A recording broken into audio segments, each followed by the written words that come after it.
എല്ലാവർക്കും നമസ്കാരം. ഞാൻ ഡോക്ടർ രഞ്ജിതാസ് വെൽനസ്, മുട്ടത്തറ, ട്രിവാൻഡ്രം. നമ്മുടെ ശരീരത്തിലെ നിറം വർദ്ധിക്കാൻ ഗ്ലൂട്ടാത്തയോൺ സഹായിക്കുമോ? പലർക്കും സംശയമാണ്. ഇനി ഡെയിലി ഗ്ലൂട്ടാത്തയോൺ എടുത്താൽ എന്തെങ്കിലും സൈഡ് എഫക്ട്സ് ഉണ്ടാകുമോ ശരീരത്തിന്? ഇനി അത് നിർത്തിക്കഴിഞ്ഞാൽ എന്തെങ്കിലും അഡ്വേഴ്സ് എഫക്റ്റ് വരുമോ എന്നുള്ളതൊക്കെ. എന്താണ് ഗ്ലൂട്ടാത്തയോൺ എന്ന് നോക്കാം.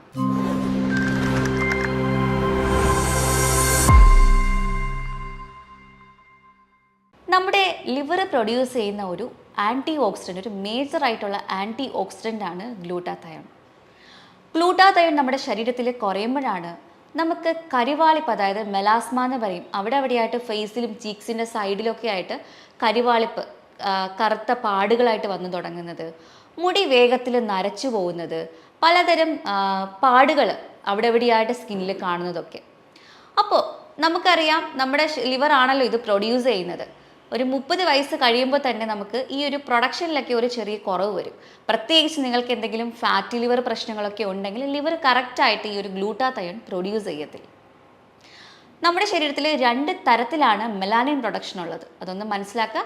ഒന്ന് ഫ്യൂ മെലാനിൻ, മറ്റൊന്ന് യു മെലാനിൻ. ഫ്യൂ മെലാനിൻ എന്ന് പറയുന്നത് വെളുത്ത സ്കിൻ ടോൺ ഉള്ളവർക്ക് കൂടുതലായിട്ടും ഈ ഫ്യൂ മെലാനിൻ ആണ് പ്രൊഡ്യൂസ് ചെയ്യുന്നത്. ഡാർക്കർ സ്കിൻ, ഇരുണ്ട നിറമാണെന്നുണ്ടെങ്കിൽ അവർക്ക് യു മെലാനിൻ ആയിരിക്കും പ്രൊഡ്യൂസ് ചെയ്യുന്നത്.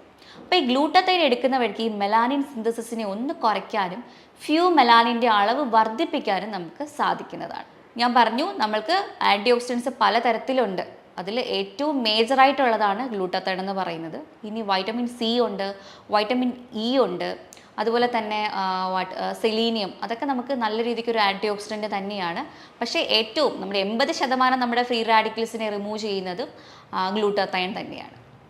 അപ്പോൾ എങ്ങനെയാണ് നമ്മുടെ ശരീരത്തിൽ ഈ പാടുകൾ വരുന്നത് നമുക്കൊന്ന് നോക്കിയാലോ.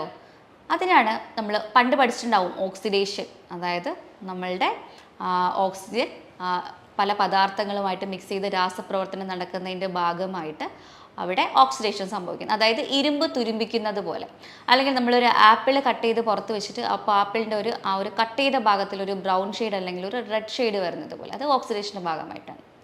അതുപോലെ തന്നെയാണ് നമ്മുടെ കോശങ്ങളിൽ. ഫോർ എക്സാമ്പിൾ, നമ്മളെ വണ്ടി ഓടുന്നു, വണ്ടിയിൽ നമ്മൾ പെട്രോൾ ഒഴിക്കുന്നു, എൻജിൻ പ്രവർത്തിക്കുന്നു, വണ്ടി മൂവ് ആവുന്നു, പുക പുറത്ത് പോകുന്നു. അതുപോലെ നമ്മൾ കിച്ചണിൽ നമ്മൾ അടുപ്പിൽ ഭക്ഷണം പാചകം ചെയ്യുന്നു, അതിൻ്റെ ഭാഗമായിട്ട് പുക ഉണ്ടാവുന്നു. അതുപോലെ തന്നെയാണ് നമ്മുടെ സ്കിന്നിൽ നമുക്ക് മൈറ്റോകോൺട്രിയ ഉണ്ട്, കോശങ്ങൾക്ക് മൈറ്റോകോൺട്രിയ ഉണ്ട്. ഈ മൈറ്റോകോൺട്രിയ ആണ് പവർ ഹൗസ് എന്നറിയപ്പെടുന്നത്. അപ്പോൾ ഈ മൈറ്റോകോൺട്രിയയിൽ നടക്കുന്ന പ്രവർത്തനങ്ങളുടെ ഭാഗമായിട്ടുണ്ടാവുന്ന ബൈ പ്രോഡക്ട്സ് അല്ലെങ്കിൽ ഒരു ടോക്സിൻസിനെയാണ് നമ്മൾ ഫ്രീ റാഡിക്കൽസ് എന്ന് പറയുന്നത്. അപ്പോൾ ഈ ഫ്രീ റാഡിക്കൽസ് കറക്റ്റായിട്ട് നമ്മുടെ ശരീരത്തിൽ നിന്ന് റിമൂവ് ആയില്ല, എലിമിനേറ്റ് ആയില്ല എന്നുണ്ടെങ്കിൽ അത് എവിടെയെങ്കിലും പോയി ഡെപ്പോസിറ്റ് ചെയ്യും. അതാണ് നമ്മൾ ഈ കാണുന്ന കരിവാളിപ്പ്, മെലാസ്മ എന്ന് പറയുന്ന പിഗ്മെൻറ്റേഷൻസ് ഒക്കെ. എപ്പോഴാണോ ഈ ഗ്ലൂട്ടാത്തയോണിൻ്റെ പ്രൊഡക്ഷൻ കുറയുന്നത്, അപ്പോഴാണ് നമുക്ക് സ്കിന്നിൽ അവിടെയായിട്ട് ഇത്തരം പാടുകൾ കാണുന്നത്, മുടി പൊട്ടിപ്പോവുക, മുടി നരച്ചു പോവുക, അതുപോലെ തന്നെ ഭയങ്കരമായിട്ട് കരിവാളിപ്പ്. ചിലരുടെ ഫേസൊക്കെ നോക്കിക്കഴിഞ്ഞാൽ അവരുടെ ബോഡി പാർട്സും ഫേസും തമ്മിൽ നല്ല വ്യത്യാസമായിരിക്കും. അതായത് ടാറ് പുരണ്ടതുപോലെ അല്ലെങ്കിൽ കറുത്ത പെയിൻ്റ് അടിച്ചതുപോലുള്ള നിറവ്യത്യാസങ്ങൾ കാണുന്ന ആൾക്കാരുണ്ട്. അപ്പോൾ ചിലർ അത് സണ്ണിൻ്റെ അലർജിയാന്ന് പറഞ്ഞിട്ട് ട്രീറ്റ് ചെയ്യുന്നവരുണ്ട്. എന്നാലും അവർക്ക് യാതൊരു വ്യത്യാസവും വരത്തില്ല. അപ്പം അങ്ങനെ ഉള്ളവരുണ്ടെങ്കിൽ നമ്മൾ ഇതൊന്ന് ശ്രദ്ധിക്കുക. ഫാറ്റി ലിവർ ഉണ്ടെന്നുണ്ടെങ്കിൽ അത് നിങ്ങളൊന്ന് ഒരു അൾട്രാസൗണ്ട് സ്കാൻ നോക്കിക്കഴിഞ്ഞാൽ ആ ഫാറ്റി ലിവറിൻ്റെ ഗ്രേഡ് നമുക്കറിയാൻ പറ്റും. ഇനി അതിലെന്തെങ്കിലും ഫൈബ്രോസിസ് ഉണ്ടെങ്കിലോ സിറോസിസ് ഉണ്ടെങ്കിലോ ഒക്കെ നമുക്കത് കണ്ടുപിടിക്കാൻ സാധിക്കും. അതിൻ്റെ കൂടെ LFT എന്ന് പറയുന്ന ഒരു ലിവർ ഫംഗ്ഷൻ ടെസ്റ്റ്, ബ്ലഡ് ടെസ്റ്റും കൂടെ ചെയ്ത് നോക്കിക്കഴിഞ്ഞാൽ ലിവർ എൻസൈംസും കാര്യങ്ങളൊക്കെ എങ്ങനെയാണ് പ്രവർത്തിക്കുന്നത് എന്നുള്ളതൊക്കെ നമുക്ക് കണ്ടുപിടിക്കാൻ സാധിക്കും. അപ്പം ഇത്തരം മെലാസ്മ നിങ്ങൾക്കുണ്ടെന്നുണ്ടെങ്കിൽ നിങ്ങൾ ഈ ടെസ്റ്റ് നിർബന്ധമായിട്ട് ഒന്ന് ചെയ്ത് നോക്കേണ്ടതാണ്. ഇനി ലിവറിൻ്റെ ഹെൽത്ത് നമുക്ക് എങ്ങനെ ഇംപ്രൂവ് ചെയ്യാം? നിങ്ങൾക്ക് ഫാറ്റി ലിവർ ഉണ്ടെന്നുണ്ടെങ്കിൽ നിങ്ങൾ എന്തായാലും ഒരു ലോ കാർബ് ഡയറ്റ് ഒരു 3 months കണ്ടിന്യൂസ് ആയിട്ട് ചെയ്യുക. അതായത് അരിയാഹാരം, അന്നജം നന്നായിട്ട് ഭക്ഷണത്തിൽ നിന്ന് കുറയ്ക്കുക, നന്നായിട്ട് വെജിറ്റബിൾസും ഫ്രൂട്ട്സും പ്രോട്ടീൻസും കഴിക്കുക, മധുര പലഹാരങ്ങളും ബേക്കറി ഐറ്റംസും കഴിവതും ഒഴിവാക്കുക. അതായത് വെളുത്ത പഞ്ചസാര ഒരു വെളുത്ത വിഷമാണെന്ന് പറയുന്ന പോലെ എന്തായാലും പഞ്ചസാര നമ്മൾ ഡയറ്റിൽ നിന്ന് ഒഴിവാക്കാൻ വേണ്ടിയിട്ട് ശ്രമിക്കുക. അപ്പം നമ്മളിങ്ങനെ ചെയ്ത് നമുക്കൊരു എക്സസൈസും ഒരു ഹെൽത്തി ആയിട്ടുള്ളൊരു വേയിൽ നമ്മുടെ ലൈഫ് സ്റ്റൈൽ കൊണ്ടുപോയി കഴിഞ്ഞാൽ നമുക്ക് ഫാറ്റി ലിവറിനെ ഉടനെ റിവേഴ്സ് ചെയ്യാൻ പറ്റും. ഈ ഫാറ്റി ലിവർ റിവേഴ്സായി കഴിഞ്ഞു കഴിഞ്ഞാൽ ഓട്ടോമാറ്റിക്കലി നമ്മുടെ ശരീരം തന്നെ ഈ ഗ്ലൂട്ടാത്തയോണിനെ പ്രൊഡ്യൂസ് ചെയ്ത് തുടങ്ങും. അപ്പോൾ ഈ ഗ്ലൂട്ടാത്തയോൺ ഉണ്ടാക്കിയിരിക്കുന്നത് 3 തരം അമിനോ ആസിഡ്സ് കൊണ്ടിട്ടാണ്.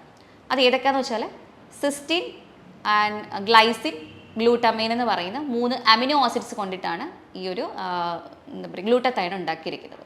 അപ്പോൾ ഈ അമിനോ ആസിഡ്സിൻ്റെ അളവ് നമ്മൾക്ക് നമ്മുടെ ലിവറിൽ കൂട്ടിക്കഴിഞ്ഞാൽ ഓട്ടോമാറ്റിക്കലി നമ്മളെ ലിവർ തന്നെ ഈ ഒരു ഗ്ലൂട്ടത്തൈൻ പ്രൊഡക്ഷനെ ഇംപ്രൂവ് ചെയ്യും. അപ്പോൾ നമ്മൾ അതിന് വേണ്ടിയിട്ട് കഴിക്കാവുന്ന ഭക്ഷണങ്ങൾ എന്തൊക്കെയാണെന്ന് നോക്കിയാലോ. ഈ സിസ്റ്റൈൻ കൂടുതലായിട്ട് അടങ്ങിയിരിക്കുന്നത് കൂടുതലായിട്ടും ഈ ക്രൂസിഫറസ് വെജിറ്റബിൾസ് എന്ന് പറയുന്ന ക്യാബേജ്, ബ്രൊക്കോലി, കോളിഫ്ലവറിൽ സൾഫർ കണ്ടൻറ്റ് കൂടുതലുള്ള ഉള്ളിയിലും സവോളയിലും ഒക്കെയാണ്. അപ്പോൾ അതിൻ്റെ അളവ് നിങ്ങളൊന്ന് കൂടുതലായിട്ട് കഴിക്കുക. അതുപോലെ തന്നെ ഗ്ലൈസിനും ഗ്ലൂട്ടമൈനും കൂടുതലായിട്ട് അടങ്ങിയിരിക്കുന്ന നട്ട്സിൽ, സീഡ്സിൽ, പീനട്ട്സിൽ, അതുപോലെ തന്നെ ഇലക്കറികളിലും ബനാനയിലൊക്കെയാണ് ഈ സിസ്റ്റിനും ഗ്ലൂട്ടമൈനും കൂടുതലായിട്ട് കാണുന്നത്. അപ്പോൾ ഇത്തരം ഭക്ഷണത്തിൻ്റെ അളവ് നിങ്ങൾ എന്തായാലും കൂട്ടുക. അതുപോലെ ഞാൻ നേരത്തെ സൂചിപ്പിച്ചതുപോലെ നമുക്ക് സെലീനിയം വളരെ അത്യാവശ്യമാണ്. കാരണം ഈ ഗ്ലൂട്ടത്തയോണിനെ ആക്ടിവേറ്റ് ചെയ്യണമെന്നുണ്ടെങ്കിൽ സെലീനിയത്തിന് വളരെ നല്ലൊരു ഒരു റോളുണ്ട്. അപ്പോൾ നമ്മൾ കൂടുതലായിട്ട് ഈ ബ്രസീൽ നട്ട്സ്, ഫിഷ്, മീറ്റ്സ് ഒക്കെ നന്നായിട്ട് കഴിക്കാൻ വേണ്ടി ശ്രമിക്കുക. അതിൽ നമുക്ക് നന്നായിട്ട് സെലീനിയം കിട്ടും. പിന്നെ വൈറ്റമിൻ സി, ഗ്ലൂട്ടത്തൈൻ സപ്ലിമെൻറ്റ് ഫോമിൽ എടുക്കുന്ന എല്ലാവരും ഒരു റെഡ്യൂസ്ഡ് ഫോമിൽ വൈറ്റമിൻ സിയും കൂടെ എടുക്കേണ്ടത് അത്യാവശ്യമാണ്. കാരണം എങ്കിലേ നമുക്കുള്ള അബ്സോർപ്ഷനൊക്കെ പ്രോപ്പറായിട്ട് നടക്കുള്ളൂ. വൈറ്റമിൻ സി കൂടുതലായിട്ടുള്ള ഭക്ഷണം എന്ന് പറയുന്നത് പേരക്കയിലാണ് ഏറ്റവും കൂടുതൽ വൈറ്റമിൻ സി ഉള്ളത്. വെജിറ്റബിൾസിൽ നോക്കിയാൽ ക്യാപ്സിക്കത്തിലുമാണ് കൂടുതലായിട്ടുള്ളത്. അതുപോലെ എല്ലാ സിട്രിക് കണ്ടന്റുള്ള പഴങ്ങളിലും ഉണ്ടാവും. ഓറഞ്ച്, ഗൂസ്ബെറി അങ്ങനെയുള്ള കാര്യങ്ങൾ ധാരാളമായിട്ട് കഴിക്കാൻ വേണ്ടി ശ്രമിക്കുക. പപ്പായൊക്കെ rich source of vitamin C ആണ്. അത് കൂടുതലായിട്ട് കഴിക്കുക. പിന്നെ വൈറ്റമിൻ ഇ കൂടുതൽ കഴിക്കാൻ വേണ്ടി ശ്രമിക്കുക. വൈറ്റമിൻ ഇ ഇവിയോൺ ടാബ്ലറ്റ് ആ ഒരു സപ്ലിമെൻറ്റ് ഫോമിൽ നമ്മൾ എടുത്താലും മതിയാവും. അപ്പോൾ ഈ ഒരു രീതിയിൽ നമ്മൾ ഭക്ഷണത്തിൽ കൂടെ നമ്മൾ ശ്രദ്ധിക്കുവാണെങ്കിൽ നല്ല രീതിക്ക് നമുക്ക് ആ ഒരു അമിനോ ആസിഡ്സിനെ കൂടിയിട്ട് ഗ്ലൂട്ടത്തൈൻ സിന്തസിന് അത് ഹെൽപ്പ് ചെയ്യുന്നതാണ്. അപ്പം ഞാൻ ഈ പറഞ്ഞ രീതിയിൽ നിങ്ങൾ ഡയറ്റും കൂടെ ഒന്ന് ശ്രദ്ധിക്കുവാണെങ്കിൽ നമ്മളൊരു സപ്ലിമെൻറ്റും എടുക്കാണ്ട് തന്നെ നമുക്ക് ഗ്ലൂട്ടത്തയോൺ ശരീരത്തിൽ പ്രൊഡക്ഷൻ ചെയ്യുന്നതാണ്.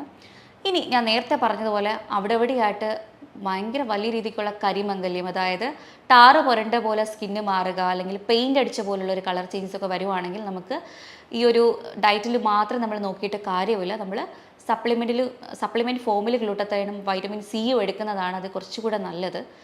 അത് പല രീതിയിൽ ഇപ്പോൾ ഗ്ലൂട്ടത്തൈൻ അവൈലബിൾ ആണ്. ക്രീമുകളായിട്ട് കിട്ടുന്നുണ്ട്, ടാബ്ലറ്റ് ഫോമിൽ സപ്ലിമെൻറ്റ് ഫോമിൽ കിട്ടുന്നുണ്ട്, അതുപോലെ തന്നെ ഇഞ്ചക്ഷനായിട്ട് IV ആയിട്ട് കിട്ടുന്നുണ്ട്. അപ്പോൾ IV ആണെങ്കിൽ അത് കുറച്ച് എക്സ്പെൻസീവ് ആണ്. അപ്പോൾ എല്ലാവർക്കും സാധാരണക്കാർക്കൊക്കെ നല്ലത് നമ്മൾ ടാബ്ലറ്റ് ഫോമിൽ നമ്മൾ ക്യാപ്സ്യൂൾ രൂപത്തിൽ എടുക്കുന്നതാണ് ഏറ്റവും നല്ലത്. അതിൻ്റെ കൂടെ വൈറ്റമിൻ സിയും കൂടെ എടുക്കാൻ വേണ്ടി ശ്രമിക്കുക. അതൊരു നിശ്ചിത ഡ്യൂറേഷൻ ഒരു 3 months ഒക്കെ നമ്മൾ എടുത്തു കഴിയുമ്പോൾ തന്നെ സ്കിന്നിൻ്റെ ആ ടോണ് നമുക്ക് നല്ല രീതിക്ക് കുറച്ച് കൊണ്ടുവരാൻ കഴിയും. അതായത് ആ ഒരു കരിവാളിപ്പ് നമുക്ക് മെല്ലെ മെല്ലെ മാഞ്ഞു തുടങ്ങുന്നതായിട്ട് നമുക്ക് നോട്ട് ചെയ്യാൻ സാധിക്കുന്നതാണ്. ആ ഒരു രീതിയിൽ ചെയ്യുക. പിന്നെ ഇത് എടുക്കുമ്പോൾ നമ്മൾ ശ്രദ്ധിക്കേണ്ടത് നമ്മുടെ സ്കിന്ന് ഭയങ്കര സെൻസിറ്റീവ് ആയിരിക്കും. അതുകൊണ്ട് സൺലൈറ്റിൽ ഡയറക്റ്റ് നമ്മൾ ഇറങ്ങാണ്ടിരിക്കുക. സൺസ്ക്രീൻസൊക്കെ നമുക്ക് യൂസ് ചെയ്യാം. മോയ്സ്ചറൈസർ കാര്യങ്ങളൊക്കെ അലോവേരയുടെ മോയ്സ്ചറൈസറോ അങ്ങനെ എന്തെങ്കിലും നമുക്ക് യൂസ് ചെയ്യാം. ഇൻ കേസ് നമ്മൾ പുറത്തൊക്കെ പോയിട്ട് വരുവാണെങ്കിൽ ചിലർക്ക് ഈ ഒരു ബേണിംഗ് പെയിനൊക്കെ തോന്നും ഫേസിലൊക്കെ. അപ്പോൾ നമ്മളൊരു ഐസൊക്കെ എടുത്തിട്ട് ഒന്നൊരു കോട്ടണിലൊന്ന് പൊതിഞ്ഞെടുത്ത് ഒരു മസാജൊക്കെ നമുക്ക് കൊടുക്കുന്നത് നല്ലതാണ് ഇടയ്ക്കിടയ്ക്ക്. അതുപോലെ തന്നെ മോയ്സ്ചറൈസർ കറക്റ്റായിട്ട് അപ്ലൈ ചെയ്യാൻ ശ്രമിക്കുക. സൺസ്ക്രീനൊക്കെ തിരഞ്ഞെടുക്കുമ്പോൾ ഒരു SPF 50 വരെയുള്ള സൺസ്ക്രീൻ നമുക്ക് എടുത്ത് യൂസ് ചെയ്യാവുന്നതാണ്. ഇങ്ങനെ ചെയ്ത് ഈ ഒരു സപ്ലിമെൻറ്റേഷൻ ചെയ്യുവാണെങ്കിൽ നമുക്ക് നല്ല രീതിക്കുള്ളൊരു ചേഞ്ചസ് വരും. ഇനി നമുക്ക് നിറം കുറയാൻ പാടില്ല, അല്ലെങ്കിൽ ചെറിയ രീതിക്ക് ഒരു പിഗ്മെൻറ്റേഷൻ കരിവാളിപ്പ് നമുക്ക് ഉണ്ടെന്നുണ്ടെങ്കിൽ ഈ സപ്ലിമെൻ്റ് ചെയ്യുന്ന ആവശ്യമില്ല. നമുക്ക് ഞാൻ ഈ പറഞ്ഞ രീതിയിൽ ഡയറ്റ് ചെയ്യുമ്പോൾ തന്നെ നമുക്കത് ശരിയാക്കാൻ സാധിക്കുന്നതാണ്. അപ്പോൾ ഞാൻ ഈ പറഞ്ഞ കാര്യങ്ങൾ നിങ്ങളൊന്ന് വീട്ടിൽ ചെയ്ത് നോക്കുക. കൂടുതൽ എന്തെങ്കിലും അറിയണം എന്നുണ്ടെങ്കിൽ താഴെ കാണുന്ന നമ്പറിൽ നിങ്ങൾക്ക് കോൺടാക്റ്റ് ചെയ്യാവുന്നതാണ്. Thank you for watching. മറ്റൊരു വീഡിയോയുമായിട്ട് വീണ്ടും കാണാം.